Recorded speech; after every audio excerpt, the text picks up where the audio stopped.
حضرت ابو بصیر رضی اللہ تعالیٰ عنہ نبی پاک صلی اللہ علیہ وسلم نے طے کر لیا کفار کے ساتھ، حدیبیہ کی جنگ ہوئی تو فرمایا اگر کوئی مسلمان مکے چلا جائے گا تو کافر کہنے لگے ہم واپس نہیں کریں گے، اور اگر کوئی کلمہ پڑھنے والا ستایا ہوا مسلمان مدینے آئے گا تو مسلمانوں کو واپس کرنا پڑے گا مسلمان اپنا بندہ نہیں رکھ سکتا، اور مسلمانوں کا کوئی شخص غلطی سے بھی مکے چلا گیا تو مکے والے واپس نہیں کریں گے۔ حضرت ابو بصیر رضی اللہ تعالیٰ عنہ صحابی تھے، باپ نے، بھائی نے، محلے والوں نے قید کیا ہوا تھا کلمہ پڑھنے کی وجہ سے، پیروں میں زنجیریں تھیں، بیڑیاں تھیں، کسی طریقے سے جیل توڑ کے دوڑے مدینے پہنچے۔ کہتے ہیں رستے میں کسی آدمی کے ساتھ گھوڑے پہ کچھ دیر بیٹھا پھر پیدل چلا، صحابہ کہتے ہیں اتنا دردناک منظر بڑا کم ہم نے دیکھا،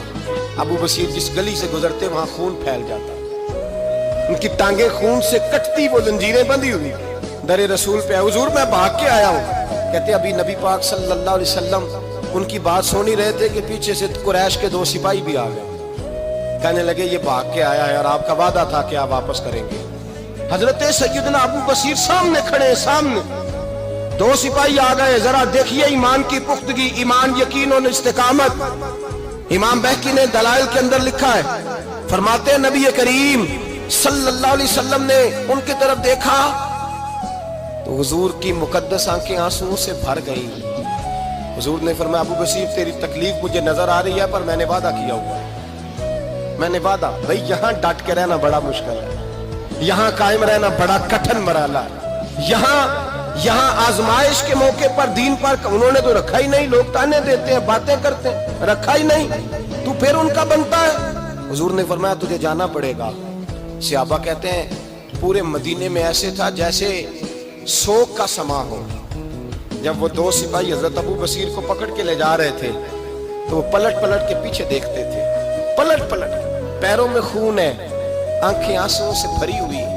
فرماتے ہیں جب وہ پلٹ رہے تھے تو مدینے کی گلیاں بھی رو رہی تھیں۔ میرے نبی پاک جب وہ آنکھوں سے اوجھل ہو گئے تو حضور بیٹھ گئے زمین پہ، نبی پاک نے رونا شروع کر دیا، فرمایا اللہ تو نے اس شخص کی مدد فرمانی ہے، اس پر کرم کرنا ہے، اللہ اس کا خیال فرمانا، اس کے لیے دعا کی، حضور روئے۔ حضرت ابو بصیر باہر نکلے تو وہ جو کافر تھے نا وہ کہنے لگے تو بڑا بنتا تھا ان کا، انہوں نے تجھے رکھا نہیں، تجھے رکھا بھی نہیں۔ تو حضرت ابو بصیر نے تھپڑ مارا منہ پہ، کہنے لگے میں وہ نہیں جو تھوڑی سی بات سے بدل جاؤں، ایمان، یقین اور استقامت کی دولت ملی ہوئی ہے۔ آپ فرمانے لگے میرا تو ایمان اور پختہ ہو گیا ہے کہ میرا نبی اپنے وعدوں کا بڑا پابند ہے، میرا رسول اپنے وعدوں کا بڑا پابند ہے۔ حضرت ابو بصیر کہتے ہیں مدینے کی